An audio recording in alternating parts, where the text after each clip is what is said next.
Se o primeiro episódio do Tô Com Elas foi a respeito da Lei Maria da Penha, né? Hoje trazemos um contraponto tão importante quanto com o Dr. Júlio Konkowski.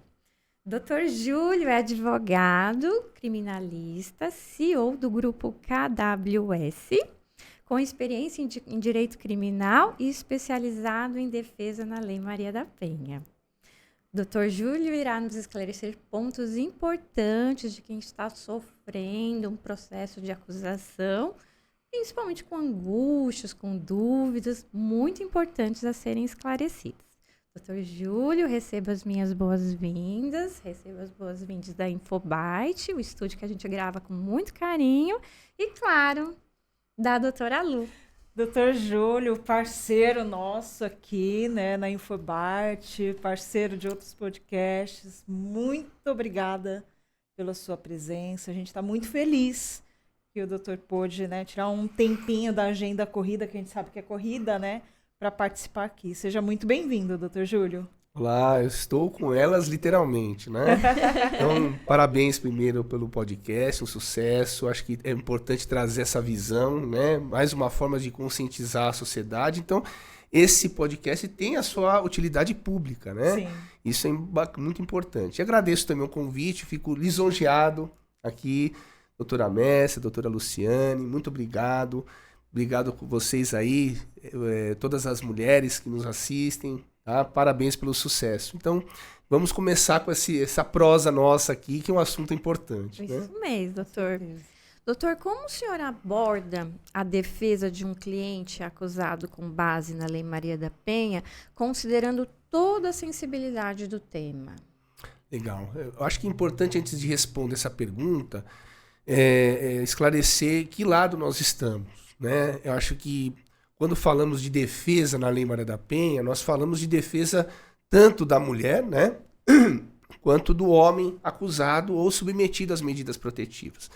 A Lei Maria da Penha é um poderoso e importante instrumento de proteção da mulher vulnerável. Eu acho que é importante também destacar que não é toda e qualquer mulher, mas a mulher vulnerável, aquela que está em risco, né, de violência doméstica. E nós sabemos que a violência doméstica pode ser de diversas formas. A mais tradicional é a agressão, né? Violência física, mas tem outras subterrâneas que acontecem aqui de uma forma quase imperceptível, mas que fazem tão mal quanto a violência física. Deixa traumas, cicatrizes, né?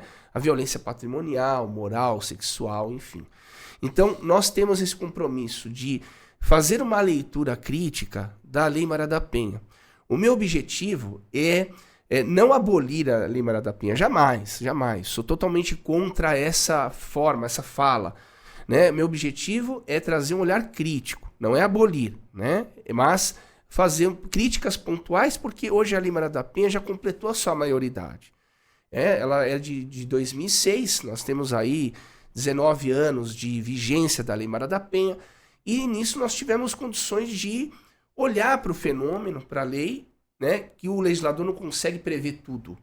Ele não é onisciente, ele prevê aquilo que é possível. Só que com o avanço, com a aplicação da Lei Maria da Penha, nós percebemos que ela pode ser aperfeiçoada e nunca substituída, nunca revogada, jamais, jamais. Hoje no Brasil, a Lei Maria da Penha é um mal necessário. Por que é um mal? Porque deveria nem ter a Lei Maria da Penha, não deveria ter violência, não é? Mas aqui falo como advogado que atuo muito na defesa do homem, mas reconheço na Lei Maria da Penha um poderoso instrumento de cidadania. Porque todos nós precisamos ser educados. Então a Lei Maria da Penha é uma forma de se educar a sociedade e trazer a bússola, a orientação para que lado nós temos que ir. E sempre do respeito à mulher. Com certeza. E é interessante o doutor Júlio trazer, né, essa fala à tona, porque hoje o escritório do doutor Júlio, né, que é o grupo do grupo KWS, é um dos maiores escritórios que atua, né, o escritório referência no Brasil que atua na Lei Maria da Penha, não é isso, doutor? Exato. Hoje, nosso escritório tem uma capilaridade nacional, até porque todos os processos são virtuais hoje, né? O que permite atuação em todo o Brasil.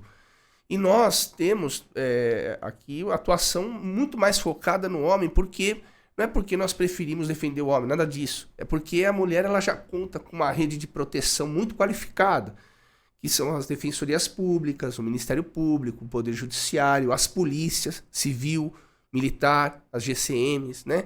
E fora outros programas também que são muito importantes. Então a mulher já conta com essa rede. E o homem não.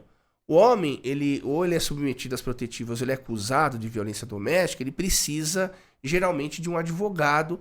E para atuar nessa área, precisa de um advogado especialista.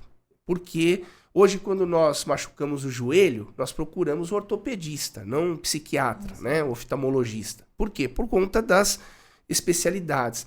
E atuar na Lei Maria da Penha é um desafio porque envolve tanto matéria de ordem de direito civil, como o direito criminal. Então, essas matérias chegam um momento que elas se fundem.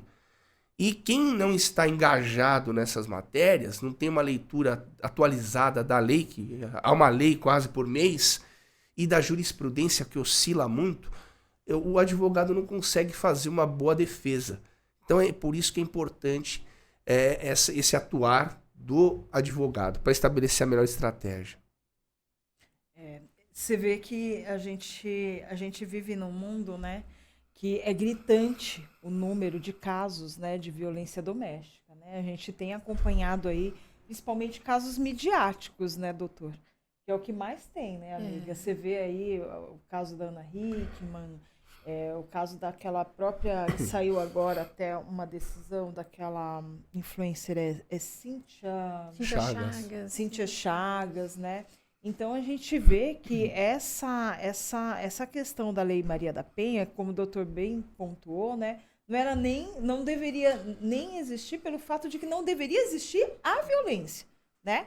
Mas porque a violência é muito gritante, justamente ela está aí para trazer esse polo de proteção aí às mulheres, porém, na minha visão, né, a gente tem que saber usar ela com uma certa cautela, não de forma discriminada, que é o que a gente debate muito, né? As pessoas usam isso de forma muito discriminada e acaba perdendo um pouco daquela efetiva proteção que ela tem que dar, né? Porque muitas mulheres usam isso como cunho de vingança. O doutor já pegou algum caso assim? Sim, eu estava conversando com a doutora Messi, inclusive, né, sobre a educação, né, da Lei Maria da Penha. Eu acho que assim, não temos que educar só o homem, né? Nós temos que educar a sociedade. Educar o homem para saber respeitar as mulheres. E educar as mulheres para fazer uso responsável e devido da Lei Maria da Penha. Hoje, não é que às vezes você tem falsa acusação porque há um dolo, uma vontade de prejudicar por parte da mulher. Não. Que às vezes ela não foi orientada direito sobre por que, como utilizar, em que circunstância utilizar as medidas protetivas. Então eu parto do pressuposto de que há uma necessidade constante de educação da sociedade, do homem e da mulher. E nisso me incluo também, né? Nós conversamos e falamos isso nos outros podcasts, que a nossa sociedade, o problema da violência é um problema muito complexo, não é um problema legal. A lei é uma faceta, algo importante para sinalizar. Mas a violência, ela é geracional, ela não é um momento nosso. Se você pegar aqui na década de 80, os atos eram normalizados. Hoje não. O que é hoje violência, lá atrás, era visto como normalidade. E nós viemos passando por essa geração, trazendo traços, né, de lá de trás, e hoje nós temos que nos educar. O professor Rodrigo fala que nós somos machistas em desconstrução. E me coloco nisso também. Então é um desafio. E a lei, as políticas públicas afirmativas, esse podcast, o nosso podcast também, são formas de trazer uma outra visão, uma educação, uma forma de ver o problema diferente, né? Então eu vejo que, infelizmente, apesar da violência contra a mulher ser maioria esmagadora, né?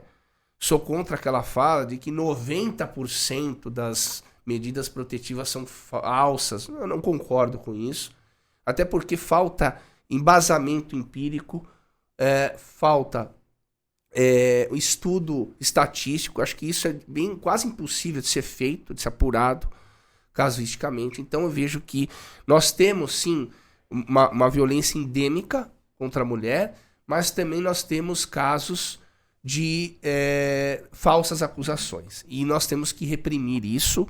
E quando falamos que existem poucos casos de falsas acusações, não significa que no mundo real são muitos. E da mesma forma que nós temos um compromisso de defender a mulher, de enfrentar a violência doméstica, nós temos que ter a mesma sagacidade, a mesma intensidade de evitar e punir as falsas acusações. A doutora Mércia também tocou um ponto importante, que o mau uso da Lei Maria da Penha, ele causa um estrago devastador na sociedade. Ele coloca que a mulher que realmente precisa, menosprezada.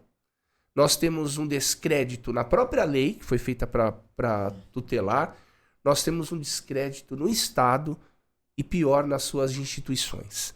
Quando isso ganha corpo, ninguém mais acredita, a lei perde a sua eficácia, que é o poder dissuasório, de persuadir as pessoas a não cometerem. Então, eu vejo a necessidade de um debate importante para preservar, proteger as mulheres, mas também um cuidado também com as falsas acusações para que a gente não crie um descrédito em todos esses institutos. Esse debate é importante, doutor, porque além de que as mulheres usem a Lei Maria da Penha com o seu real intuito, também é informativo. Olha, eu posso aplicar nesse caso? Eu não posso. Assim como o homem, ele vai saber os seus limites também.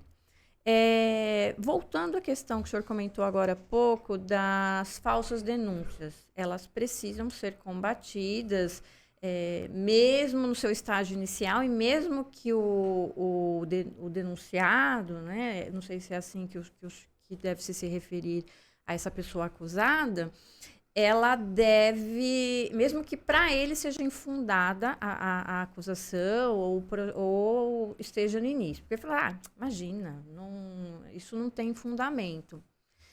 Quando o homem se vê nessa situação, qual é o primeiro passo que ele deve dar? Quando ele recebe uma acusação e ele acha que é infundada, ou numa denúncia que não tem fundamento. Qual é o primeiro passo que ele deve dar, doutor? Excelente pergunta. Isso aí é de utilidade pública. Porque quando há uma denúncia, aqui eu estou falando de uma forma mais coloquial, porque eu acho que é importante que a mensagem seja entendida. Tá? Então vou me despir aqui de do tecnicismo muitas vezes, porque a denúncia é uma outra questão específica, mas estou colocando a denúncia para todo mundo entender que a mulher, quando noticia o fato, né, a delegacia, as autoridades.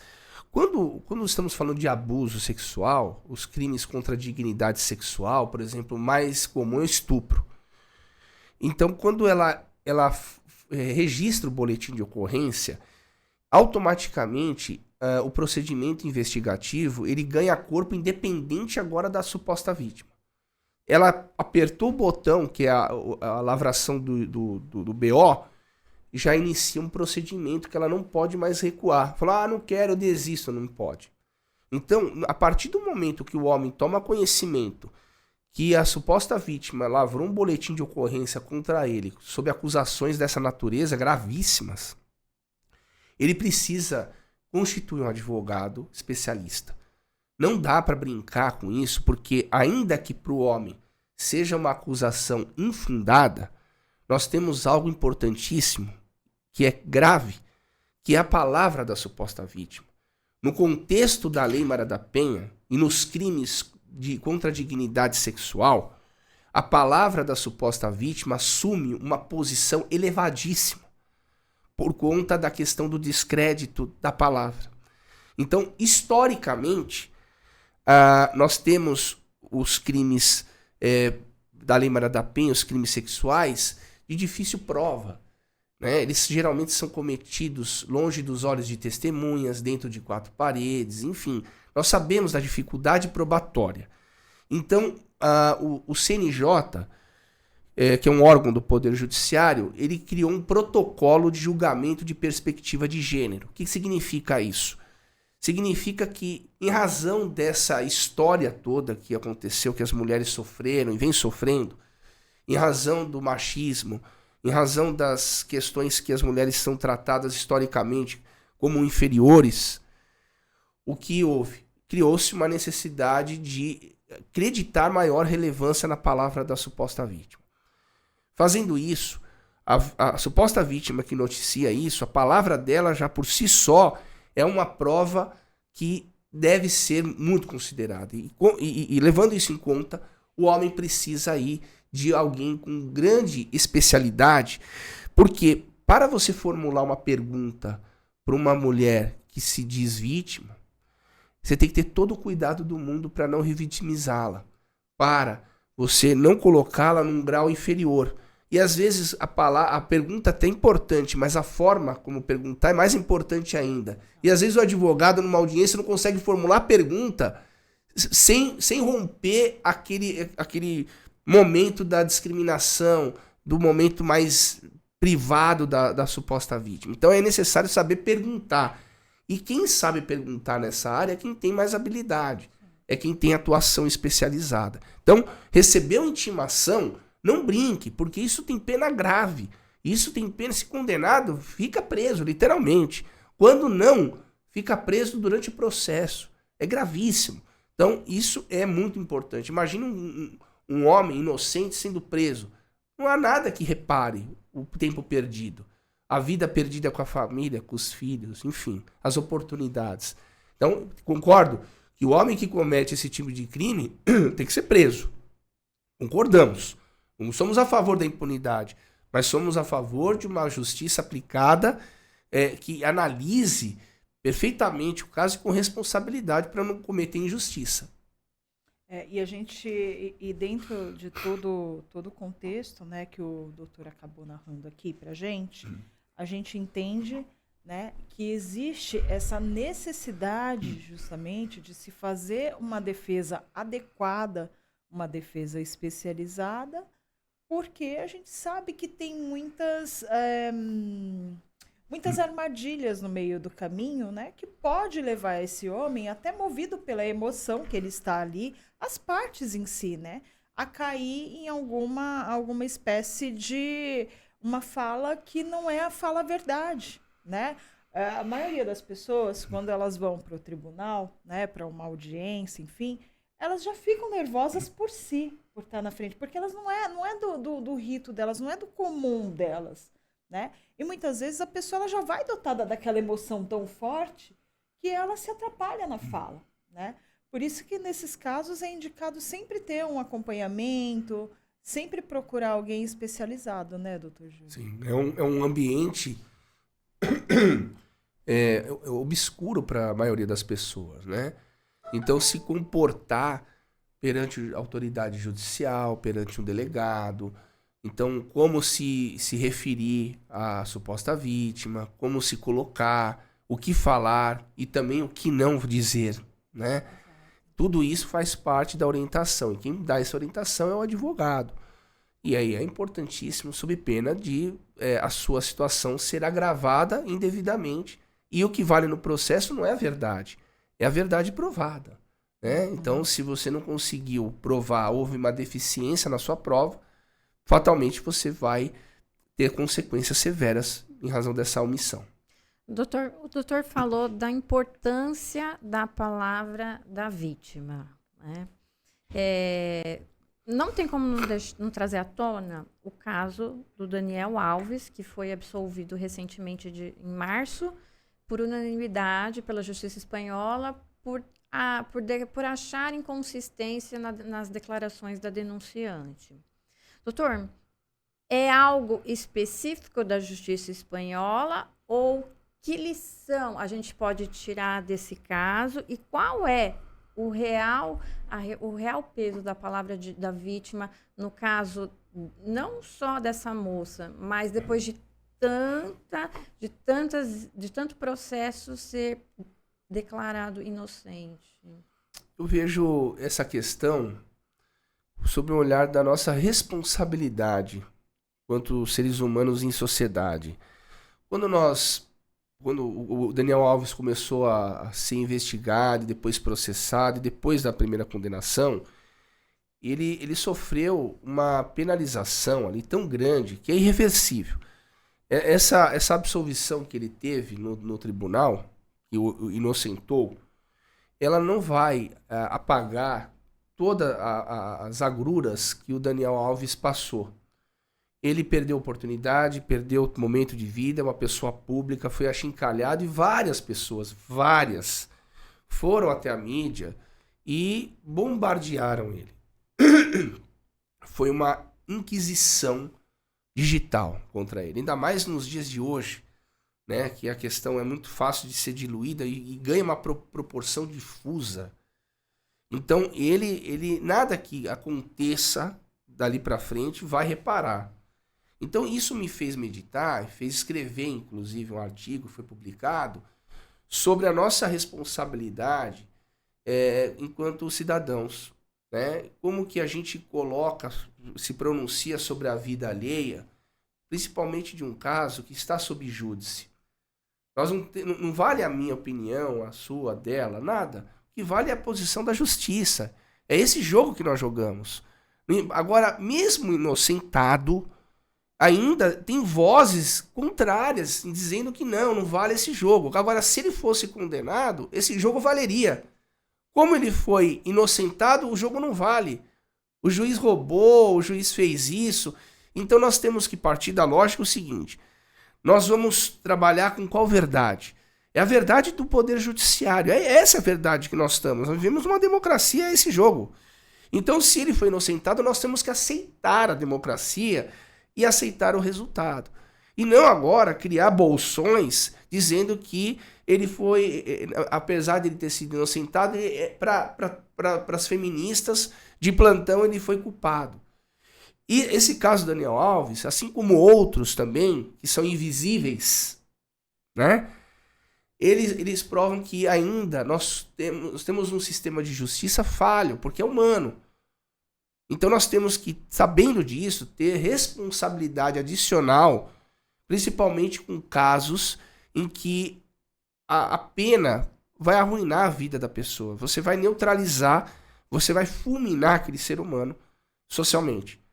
Então isso me traz essa reflexão, essa ponderação e a importância da nossa responsabilidade como divulgadores, né, como produtores de conteúdo e como cidadãos. Isso é mais importante, né? O caso do Daniel Alves é um caso que ganhou ressonância na mídia porque ele é famoso. Mas nós temos o caso do José, do João, enfim, de vários outros que ninguém toma conhecimento e que quantos estão lá presos e que não fizeram nada e são inocentes. Então nós temos essa preocupação e essa responsabilidade enquanto cidadão. Doutor Júlio, e aí pegando esse gancho que o doutor está falando, né, do caso do Daniel Alves e também comentando a respeito da mídia, eu queria saber o quanto as redes sociais, vídeos produzidos, mídia em geral, o quanto elas ajudam ou atrapalham em toda essa situação da Maria da Penha. Porque, veja, tem muitos casos que a gente vê, né, por aí sendo divulgados, né, e assim a gente consegue, de fato, provar aquela agressão. Mas tem muitos casos também, como até esses dias, não sei se você viu, um caso de uma mulher que ela denunciou o marido por agressão, mas aí achou o vídeo dela que ela empurrou ele da escada. Ai, vi, acho que foi até o Dr. José Luiz pôs também, acho que né? Foi. Enfim. Foi. Então, assim, o quanto isso ajuda, o quanto isso atrapalha? Qual a força das redes sociais, das mídias, dentro de um processo de Lei Maria da Penha? Eu vejo o seguinte, essa caneta aqui, ela serve para escrever, mas ela serve para matar. O uso que nós vamos fazer dela é que vai fazer a diferença. O que me parece, o problema não está nas redes sociais, está em quem faz o uso delas. Então nós temos hoje um padrão social imposto pela visibilidade, a necessidade de likes, a necessidade de se mostrar perante todos, haja vista aqui que as pessoas usam as redes sociais hoje para engajamento. E elas distorcem muito o conteúdo, pinçam um recorte, pinçam outro e criam uma desinformação generalizada. Nós vimos isso nas eleições, nós vimos isso na vacina. Veja, hoje tem gente que acredita em terra plana. Nós temos pessoas que não vacinam seus filhos porque acham que isso é uma conspiração. Doenças que estavam erradicadas, hoje voltaram. E por que isso? Por conta da desinformação. Por conta das pessoas mal intencionadas que usaram uma bazuca, que é as redes sociais, para disseminar aquilo que ela fazia isso com a pessoa, com o seu vizinho. E ela ganhou profusão. E nós criamos agora um problema de desinformação generalizada. Aí, por outro lado, nós ganhamos força. As pessoas bem intencionadas podem trazer um conteúdo, uma informação, um curso. Hoje a informação não está mais confinada àqueles que têm um privilégio financeiro. Hoje nós podemos nos instruir em bons cursos online. As faculdades, grande parte, está tendo aulas online.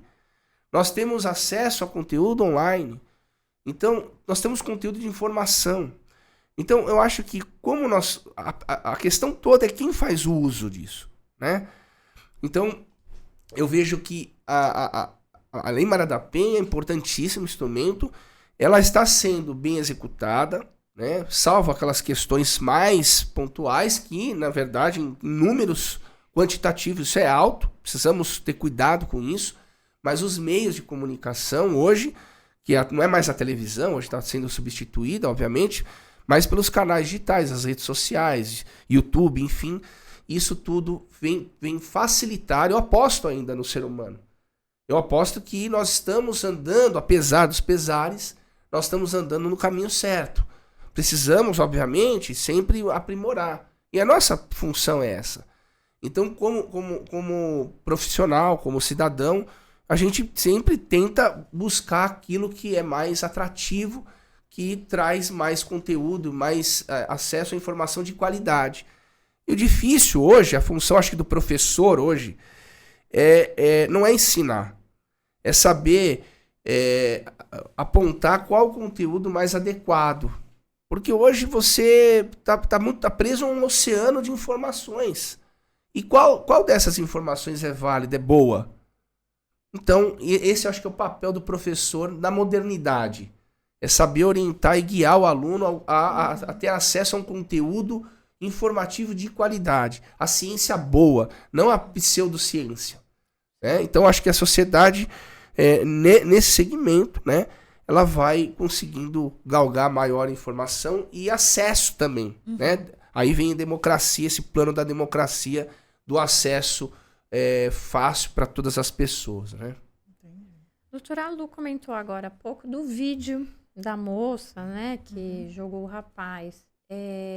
Doutor, nesse caso, como provar a inocência de uma forma que você consiga provas de forma lícita? Porque não basta só estar certo, não basta só ter provas. Essas provas precisam ter uma legalidade, né? Um lastro, né? Como conseguir as provas de uma forma legal para se usar nos processos contra uma acusação infundada?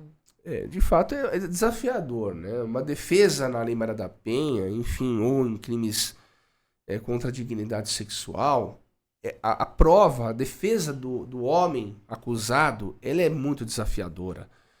Uma vez que o jogo começa 1-0 para o Estado, considerando que a palavra da suposta vítima é guindada a um patamar quase deusificado. E romper isso ao longo do processo é um desafio, e isso vai depender de cada caso concreto. Não tem uma fórmula, não existe isso, né? Então, cada caso concreto tem o seu DNA, tem a sua digital. Então, nós temos que analisar, estudar a fundo os depoimentos, comparando. Hoje a inteligência artificial, falando em tecnologia, né? ela é muito importante para comparar o depoimento, quais são as oscilações, as contradições. E isso, quando bem utilizado, vira um potencial defensivo, né? Então, hoje, o processo ele virou algo tão específico que o coração de um processo é a audiência. E tão importante quanto orientar o cliente para essa audiência é saber a pergunta certa que vai ser feita. A pergunta certa vai fomentar uma resposta e essa resposta vai ter que ser aquela prevista na sua estratégia, né? Mas não é simples, não tem fórmula, é sempre um desafio. Então, se já é difícil a defesa, um profissional capacitado, especializado, o que dizer quando esse homem não utiliza um profissional especializado? Fica quase impossível, né? E depois não adianta falar, olha, me arrependi, poderia ter feito isso, poderia ter feito aquilo.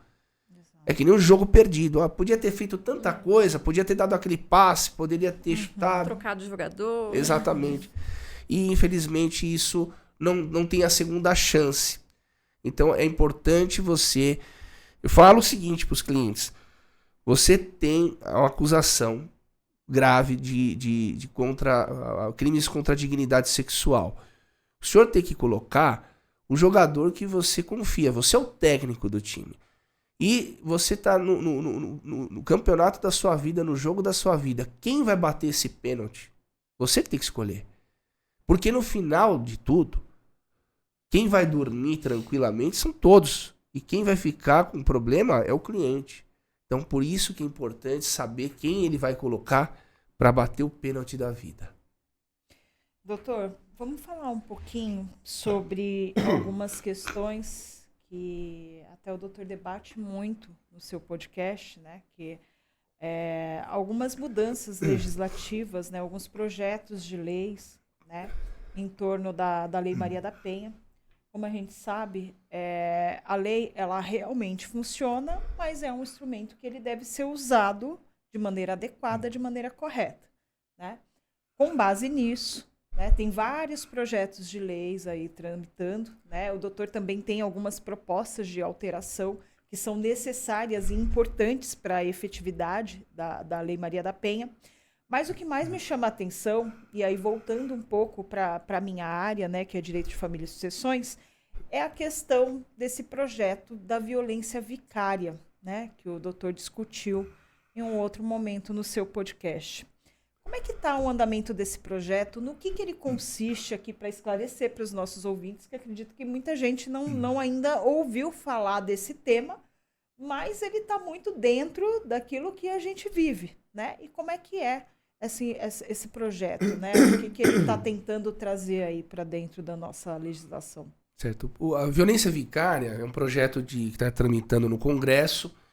E o que significa violência vicária? É a violência por substituição. Então é aquela ideia de que ao invés do agressor atingir diretamente a mulher, ela atinge o filho, atinge parentes laterais para criar uma instabilidade. Uma forma de violência psicológica, né? Essa é a ideia da violência vicária. É o atingimento de terceiros para afetar a vítima. Ocorre que esse projeto ele tem que ser conjugado, interpretado com um projeto de lei que busca revogar a lei de alienação parental. Aqui está o pulo do gato. Porque há o projeto de lei querendo extinguir a alienação parental. Como se isso não existisse, né? Nós sabemos que isso existe de muitos casos, né? E saindo a violência, alienação parental, que pode ser cometido tanto pelo homem quanto pela mulher, correto? E a revogação dessa lei, e colocando a violência vicária no meio, na violência vicária tem uma peculiaridade. Somente a mulher pode ser vítima de violência vicária. Então, seria a ideia de que se o homem comete ataca o filho, né, comete alienação parental contra o filho, quem é a vítima, a única vítima é a mulher. Então querem tirar a lei de alienação parental, incluir a violência vicária para somente criminalizar a alienação parental cometida pelo homem. Isso está errado. Né? Então, há, obviamente, uma intencionalidade por trás, um jogo de cena, para remover a lei de alienação parental, que pode ser cometida tanto pelo homem como a mulher, tirando a alienação parental, entrando a violência vicária, somente a mulher é a vítima. Então nós temos aqui um jogo de cena, criando uma impunidade para a mulher que comete alienação parental. E está errado isso. Me parece que a pessoa mais afetada na alienação parental é a criança. Não é isso?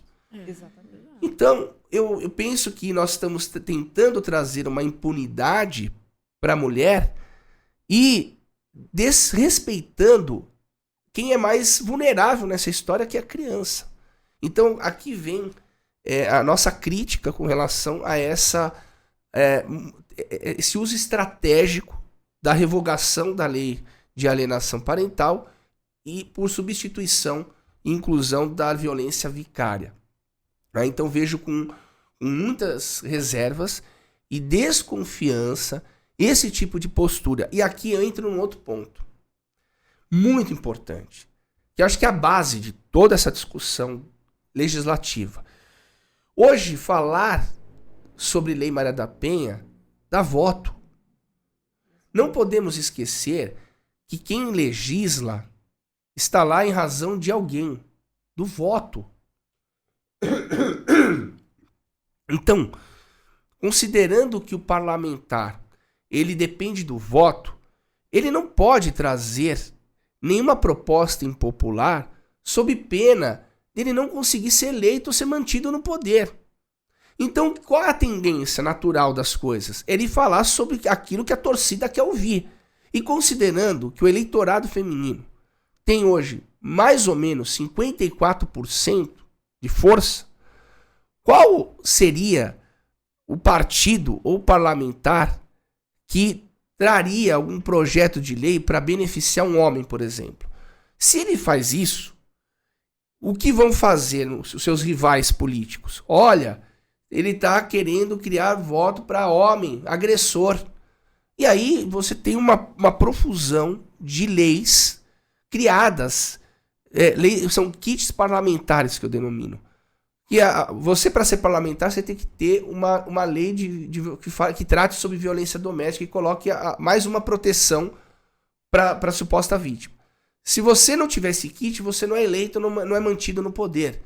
E eu falo isso com base na irracionalidade de muitos projetos. Projetos que são feitos já com base em lei que já existe. Mas está lá, simplesmente para falar, olha, eu sou parlamentar, eu tenho aqui mais um projeto, pode ver um projeto. Mas se olhar bem, ele já existe na lei. Mas criou-se essa fórmula para enganar o eleitorado, para dizer, olha, a pessoa é comprometida com a pauta.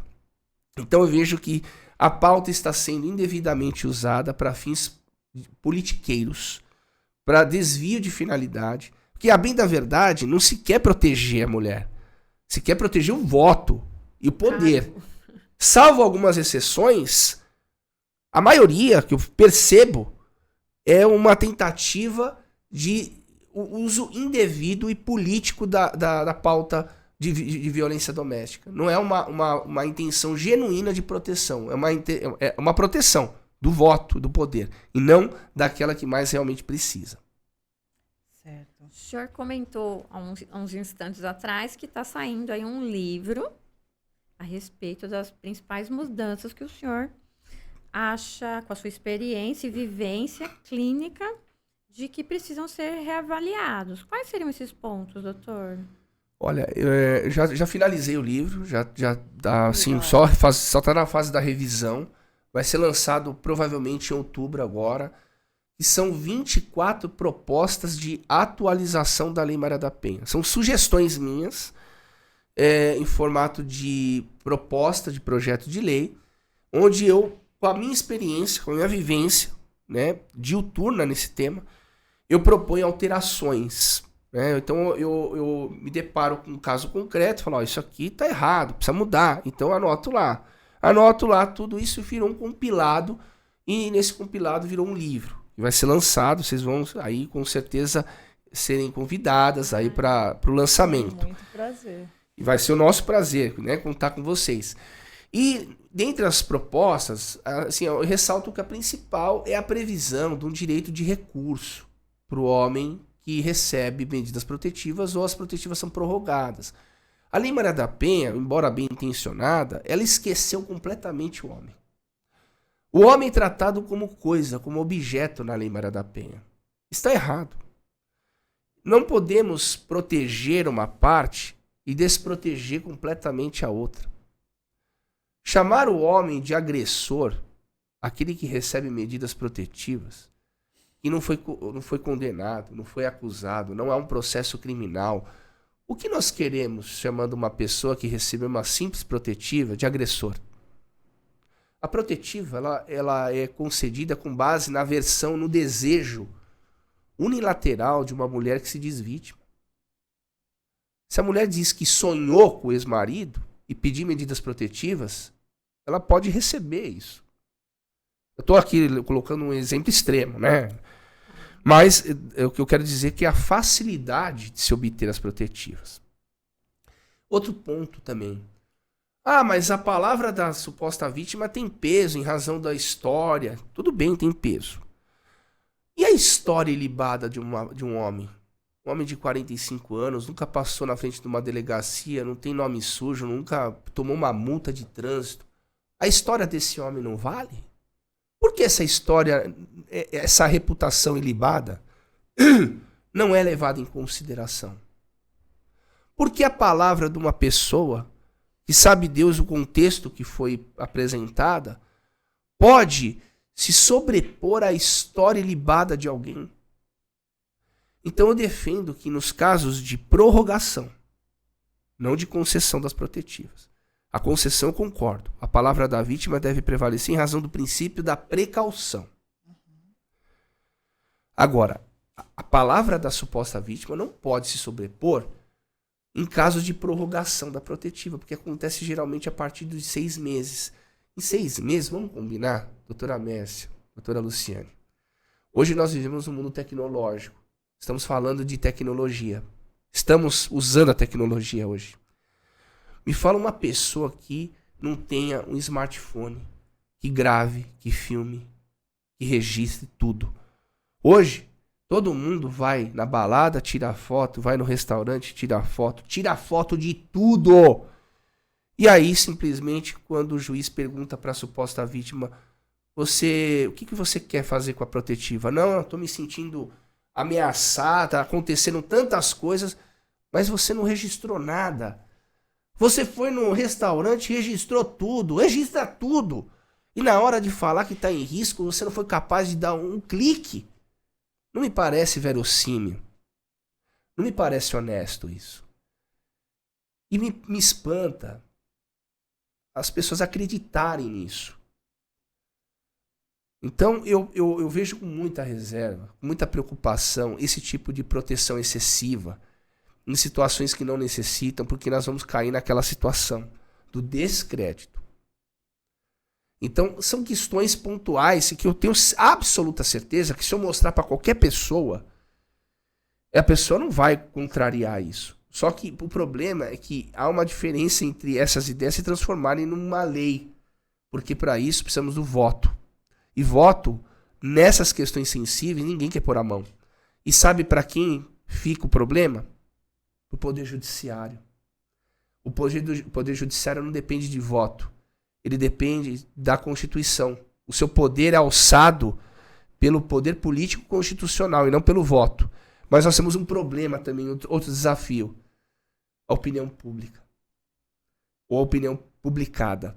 Então, quando você tem uma decisão que talvez beneficie um homem, uma decisão correta, ela pode ser mal vista pela sociedade, porque não entende muito bem o conceito, a interpretação, e essa pressão social pode também contribuir para afetar a independência do judiciário, porque nós não podemos desqualificar. Hoje, todo mundo falando sobre as decisões, todo mundo falando, todo mundo opinando, e como que vai o judiciário se comportar frente a essa opinião pública. Qual é a relação entre a independência e a opinião pública? É óbvio que as coisas se misturam, e pior, num plano invisível, ou subterrâneo, desculpa. Então, eu tenho essa preocupação. A opinião pública exerce muita pressão e muitas coisas não podem ser faladas ou concedidas em razão dessa opinião pública ser emparedar um órgão ou outro, né? Então nós temos essa dificuldade. E eu coloquei a minha percepção. É óbvio que vou ser objeto de muitas críticas, mas eu acho que aqui nós estamos num plano da discussão, de uma democracia, e que estou aberto à crítica, mas os projetos são realmente pautados em necessidades pontuais de atualização. Jamais a revogação. Não sou um opositor da Lei Maria da Penha. Sou um crítico de alguns pontos. Doutor, com base em tudo isso que a gente está discutindo aqui e a importância, né? Porque a sociedade ela vem numa crescente evolução, né? Alguns falam involução, né? Porque em alguns momentos a gente regride, mas a gente sabe que isso não tem volta, né? É um caminho que é reto.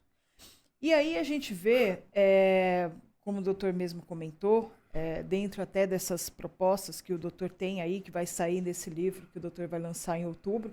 Queremos o livro aqui, queremos no nosso podcast. Com certeza, para a gente poder apresentar esse trabalho que vai ser maravilhoso, como o trabalho que o doutor desenvolve já.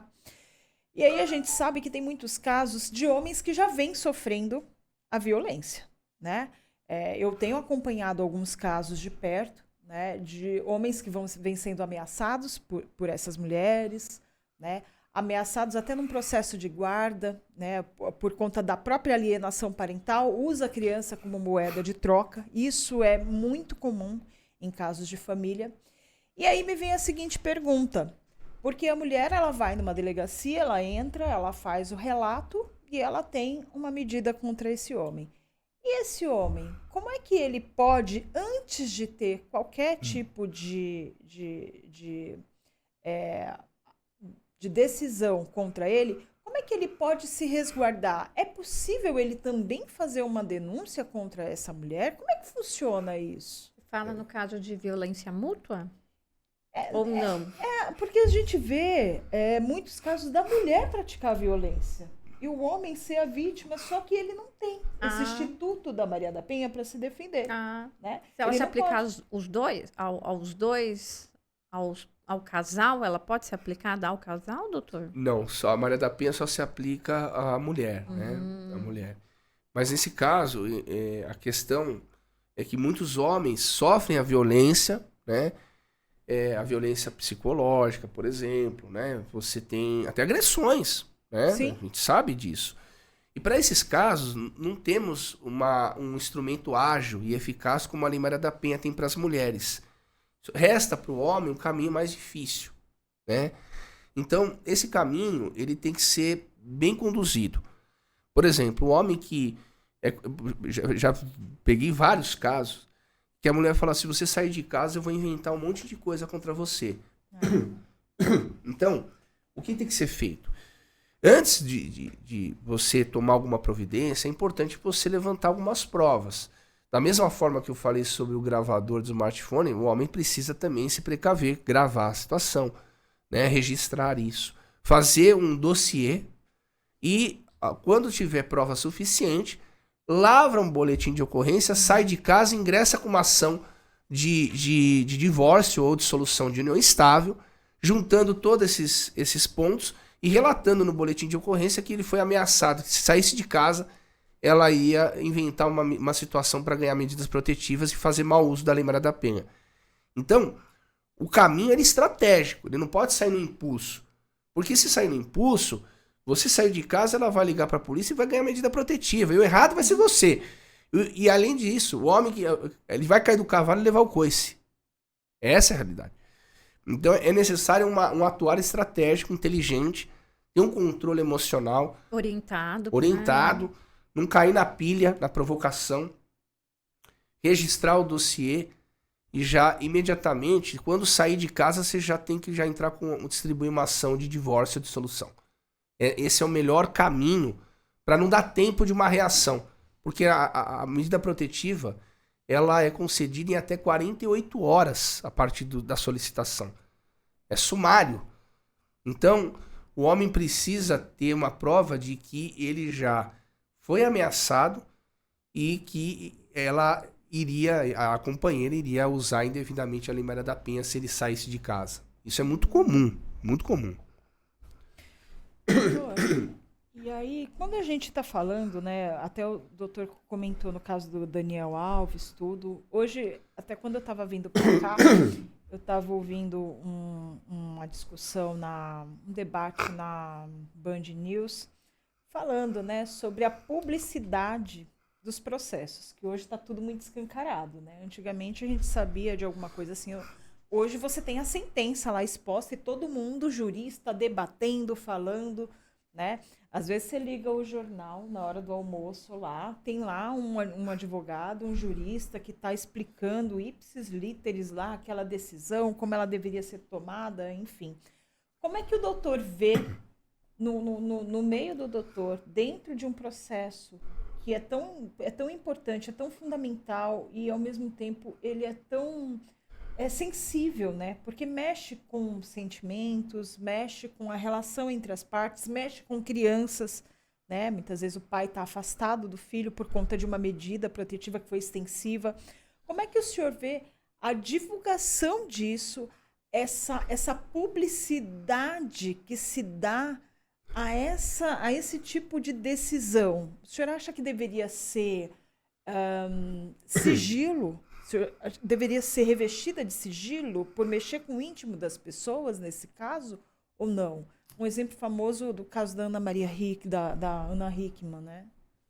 Parece que sim, né? Hoje mexe com direitos privados ali, uma privacidade mais sensível, né? E de fato deveria, e deve, e ele tramita em segredo, né, essas questões. Só que as partes obtêm, divulgam isso para um jornalista ou outro, e aí o jornalista não divulga a fonte e ficamos aí com essa sentença que deveria ter sido sigilosa, pública, né, e difundida aí pelas redes sociais. Por outro lado, nós temos que ter cuidado também, porque a publicidade ela é uma forma de controle social, né, da decisão. Se você deixa todos os processos segredo de justiça, você não tem um controle da sociedade, você também não tem uma forma de criar uma amostra sobre a estatística de determinado fenômeno. Falo aqui, por exemplo, estatística de violência doméstica, estatísticas de falsas acusações.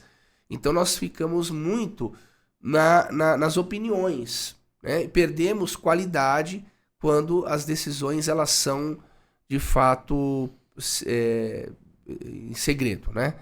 Ocorre que essas peculiaridades, né, envolvendo Lei Maria da Penha, violência, isso quando exposto gera revitimização. Então não bastasse a mulher, em alguns casos, ser vítima, ela vítima daquele agressor em potencial, ela agora vai ser vítima de um sistema que expôs a intimidade dela, a privacidade dela para todo mundo. E nós sabemos que a exposição, hoje em dia, é uma exposição difusa. Quando eu falo difusa, é que não dá para quantificar quantas pessoas tiveram acesso. Então, tudo isso contribui, né? Então, nós temos que criar agora uma forma de a gente poder monitorar isso sem expor. Talvez criar uma plataforma mais pública de quantos casos tiveram, quantos casos houve absolvição, quantos casos culminaram com condenação, né? Criar teses dos casos e ocultar, obviamente, que não importa o nome dos atores. O que importa aqui é descobrir o caso em si, a tese, a consequência, que eu acho que isso que mais importa para fins estatísticos, né? A idade também dos envolvidos, tudo isso agrega, né? Mas eu concordo que, não sendo isso possível, nós devemos deixar isso de forma sigilosa, porque há outros valores que o Estado tem que ter o compromisso de preservar. Não é só o valor da integridade física, mas o valor do sigilo, o valor das partes, o respeito, né? Então, não havendo essa possibilidade de você criar um canal de divulgação, né? Eu acho que devemos preservar o sigilo desses processos mais sensíveis. Já existe um dado, uma estatística de denúncias falsas? De tantos casos, estima-se que tantos são falsos, são Não, denúncias hoje falsas. existe uma opinião de cada um. Não tem como você quantificar, porque é impossível. Haja visto que cada processo tramita em segredo de justiça. Então, e também não dá pra gente também apurar com base na denúncia feita. Porque o fato de ter uma denúncia não significa que a denúncia seja verdadeira. Ah, tivemos 600 mil medidas protetivas concedidas. Não quer dizer nada isso. Quer dizer que 600 mil pessoas foram lá pedindo medidas protetivas, mas você não tem a qualidade dessas medidas. Você não tem como avaliar se isso é falso ou verdadeiro. É uma informação que não agrega muito.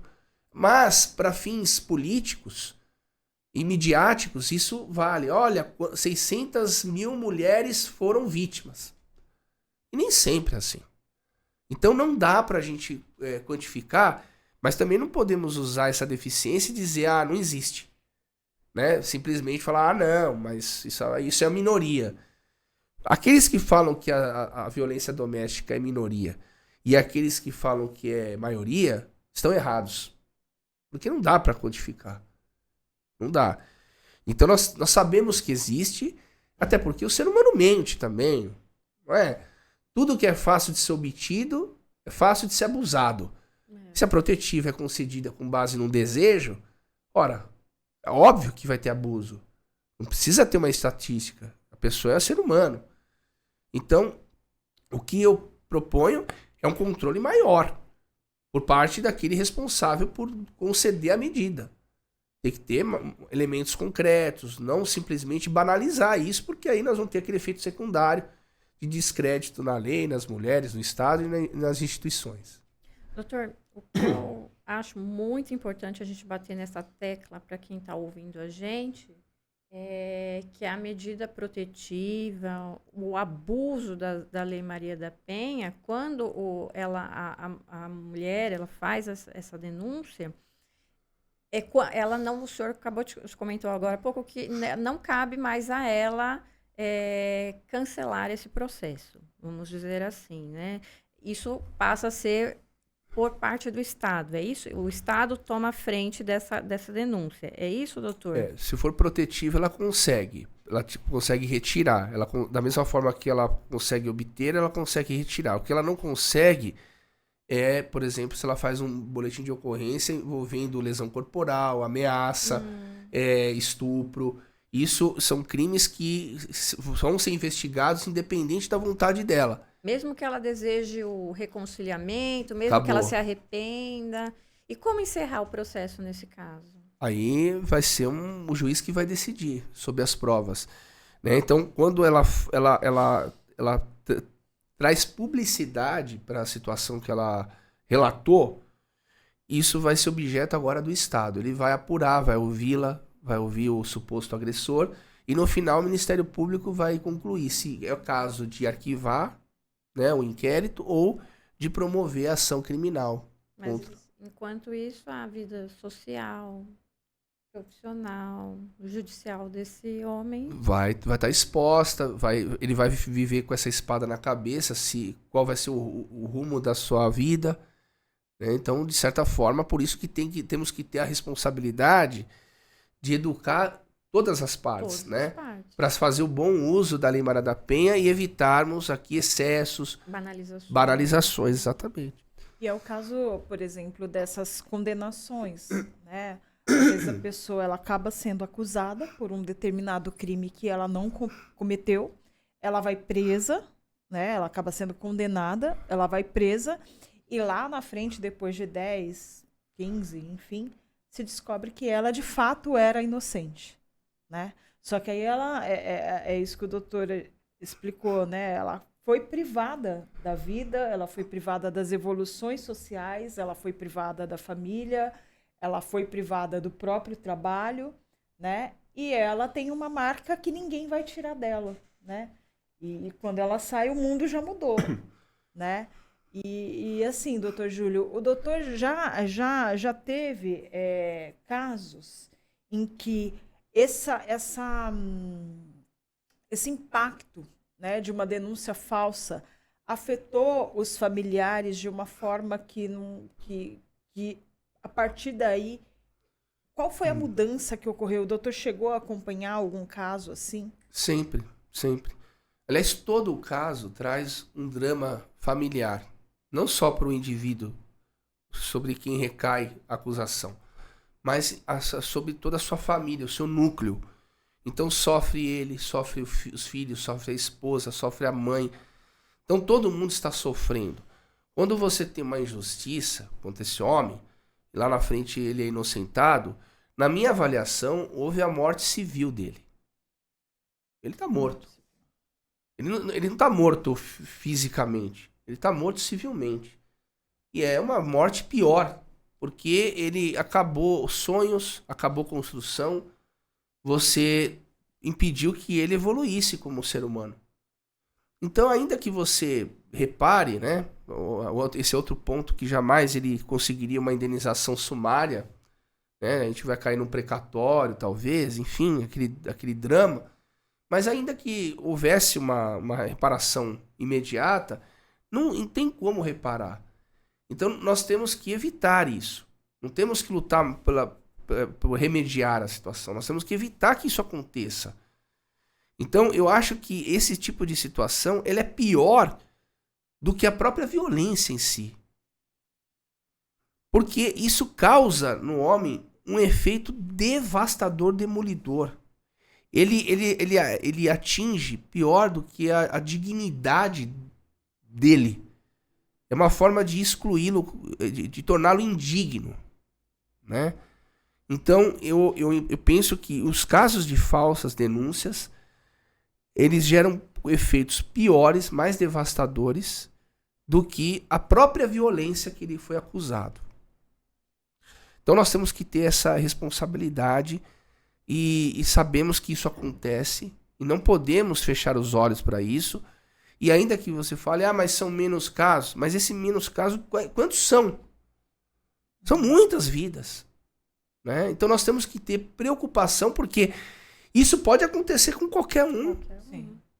Qualquer pessoa. Passou um vídeo recentemente, tava o casal sentado no banco, num lugar, passou um homem roqueiro, parece do lado, não relou na mulher, e a mulher falou, olha, passou a mão em mim agora. Aí ela fez os dois quase saírem na mão, quase aconteceu uma tragédia, por uma irresponsabilidade.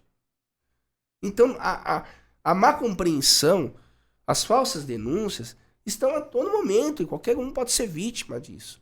Então temos que tratar com rigor. Se você fez falsa denúncia, sabendo que era falsa, querendo prejudicar a outra pessoa, a sua pena vai ser muito alta. Vai ser hediondo. Porque aí você cria uma camada ali de convencimento, de dissuasão, para que essa pessoa nem prossiga. Porque hoje é simples. Se você cometeu uma falsa acusação, o homem é absolvido, me fala uma situação que a mulher foi punida. Eu nunca vi. Você falar quantas vezes você viu uma mulher que o homem foi absolvido e gerou-se um processo contra a acusadora. É que nem cabeça de bacalhau. A gente sabe que existe, mas nunca viu. Né? É verdade. É verdade. Doutor, quais são os desafios emocionais que o senhor, como advogado criminalista, baseado na Lei Maria da Penha, enfrenta com processos de injustiça, de dúvida, de justiça? São diversos. Os emocionais, saber também preparar o cliente emocionalmente, porque você não pode ser um advogado frio. Você não é só um técnico, você é um ser humano e o seu cliente é outro ser humano. E ele está cheio de dúvidas, cheio de angústias. Então a sua presença, não só como um técnico, mas também como uma pessoa, um psicólogo, vamos dizer assim, para dar um arejamento emocional para esse homem, você deixá-lo mais tranquilo, ver pontos positivos também, isso é importante. desafios que estão ligados à elaboração da prova, da audiência, né? Superar esse mito da absolutez da palavra da suposta vítima. As estratégias, você também tem que entender o nível do seu cliente. Tem clientes mais simples, o seu desafio é maior. Tem clientes que têm já uma cognição mais avançada, então já fica mais simples. Então, tudo isso é o conjunto da obra, né? E temos que olhar cada caso de forma individual. É único, é exclusivo, né? É um DNA. Então, são todos esses fatores, né, que vão definir os rumos aí de uma boa defesa ou não. Interessante. Você vê, amiga, quanta coisa, né? É o outro lado, é saber ouvir. Exato. Essa a importância, né, Exatamente. doutor? Ouvir os dois lados e fazer o uso justo. Justo, exatamente. A gente não luta pela impunidade, jamais, Não. né? Jamais. Isso é importante deixar claro.